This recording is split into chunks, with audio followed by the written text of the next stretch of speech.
I wanted to bring this conversation over to one of their brightest spots through the first 30 or so games. This brings us to Derrick White. You don't get to a 23-6 record, 14-0 at home, best record in the NBA. Like, you look at all their statistics are fantastic. Best net rating, second best point differential in the NBA, fourth in offense, fourth in defense. We just talked about the Lakers being 24th in like both offense and defense, 23rd, 24th. 23rd, 24th, yeah. Because they have players that are one-sided, either in offense or defense. The Celtics have a player that is fantastic on both ends of the floor.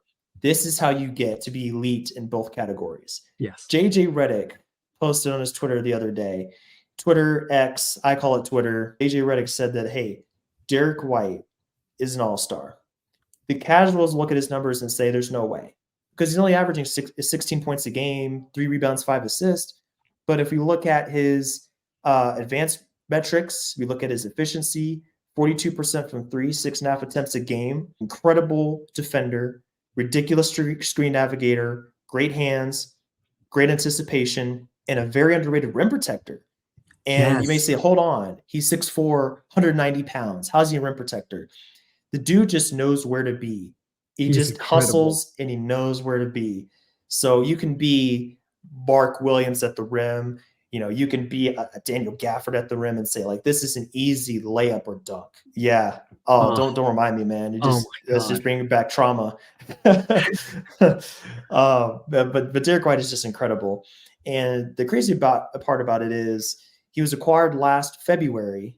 This is February 22 for Josh Richardson, Romeo Langford, a 2022 first-round pick that turned into Blake Wesley, who is really not even playing for the Spurs right now, and the right to swap 2028 first-round picks. So that's still 5 years away, 4.5 years away. So those are the facts for Derrick White. All-star consideration is definitely warranted. He is a star in his role. He's an excellent starter, excellent reserve, whatever the role is for him, and he just gets it done at both ends of the floor. What else can you say? He's incredible. I mean, he's phenomenal. Also, I find it so funny when people are just looking at his raw stats and think that's not all-star worthy. Not because they're necessarily wrong. I mean, he's an all-star consideration for me. Just because when you go back, like I've tried to keep track of who I thought were all-star performers going all the way back until 2014-15. And when I start looking at some of those seasons where I'm looking at who made the all-star game or who I thought was worthy, it just shows how far the league has come in terms of the skill development and the shot creation, that Derrick White's stats are thought of as, that's not, those aren't enough points. That's not enough assists to be an all-star, when 7-8 years ago, that would be more than enough. So that's just one point. Secondly, what he has done, I don't have words to explain it. Over the last 5-6 years, every single year, he has improved on something. Whether it be his ability to make shots, his ability to function as a tertiary creator or a secondary creator now, where he can pass the ball efficiently, he can set picks for people, he operates well in the pick and roll, he's becoming a good spot-up shooter. He's improved on everything. He was already coming out of college a pretty good shot-blocking guard, but now he's just... there are power forwards who can't block the way he does. Some of the verticality plays he makes, some of the vertical plays he makes now are even levels better than what he was even 2 years ago as a vertical shot blocker. Yep. It's just incredible what he is. I would give him serious consideration for an all-star. I'm not ready. I haven't sat through it yet and thought about who I think should be all-stars this year, but his name would definitely come up for me, and I'd make the case he has arguably been their third best player. I think it's clear. I think he's clearly been their third best player. When you look at what he's done at both ends of the floor, he is all defensive first team material. Yes. He is incredibly efficient. He can finish well at the rim. He can shoot the lights out off the ball at 6 attempts a game from 3. He can create his own shot. You know, he can work in the pick and roll. He can fill every role on offense, off ball, on ball, being a cutter, being a guy coming off of pin downs, being a guy that can run the action, be like a point guard essentially on the court. He can be in the dunker spot. He can rotate perfectly on the backside of the ball and protect the rim like we were talking about. So, yeah, I mean, I think he's clearly been the third best player. All due respect to Porzingis, he's been awesome. But, I mean, Derrick White has just been fantastic. And I wanted to link his shooting to the team and overall because the team as a whole, they are eighth in 3-point shooting in the NBA at 38%.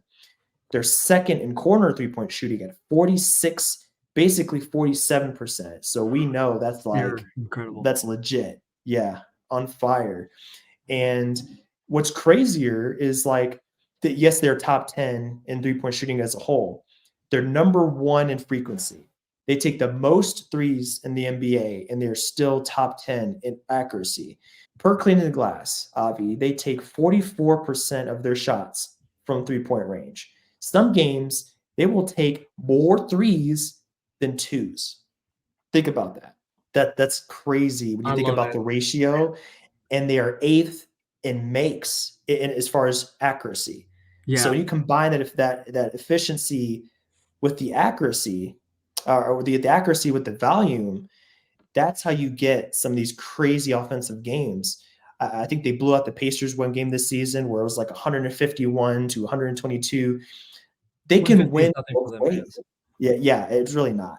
But they can win both ways. They can grind it down with their two incredible point of attack defenders, and then they can just shoot the lights out. Jaylen Brown can Yes. hit 5 or 6 threes. Tatum can hit 5 or 6. White can hit 5 or 6. Holiday can give you 4 to 5. Porzingis can hit 4 to 5. They can play a 5-out lineup. All 5 players have to be Exactly. guarded right up to the face, or they will kill you from there. And that opens up, guess what? The driving lanes. Then what happens is you have wide open driving lanes for Tatum, Brown, and all these other guys, and then you get a number 4 rank in the NBA in terms of rim percentage, rim Yes. accuracy, 69%. So it all ties together. Nothing is like there's no stat that stands on its own. They all feed off of each other. So that's what makes the Celtics elite, is the fact that they can get their shots anywhere on the floor at any given time. And the amusing thing about that is Derrick White's the reason in the advanced stats in so many of these plus minus stats, his stats look incredible, right? But so much of it is also about the synergy of the team.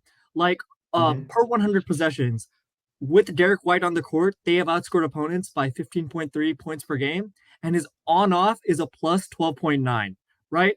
It's just, it's the drastic gap that you'd expect from Curry a few years back with his on off numbers, where they're just floating or hapless without him and dominant with him, or Jokic. That's the sort of realm we're talking about with Derrick White. But so much of that is about the circumstance, as you said. The fact that they can go 5 out has opened up the driving lanes for Derrick White. And I think more than any of the other players on this roster, he needed those open driving lanes the most. He is the one who has been able to benefit the most from the fact that people are locked into where Drew is. Nobody wants to leave Porzingis. Nobody wants to leave Jaylen Brown, and nobody wants to leave Tatum. So he's the one benefiting the most from those clear driving lanes to turn every shot into an opportunity for, okay, I'm either driving to the hoop, I'm either taking a three where he's shooting 43% right now, or I'm just passing it off to one of these other creators to go make something happen. There are so many games this season where I feel like Jaylen Brown's shot hasn't been falling, but that's fine because in those games, he can be the fifth best player in the starting lineup because that's how good Porzingis, White, and Drew Holiday have been.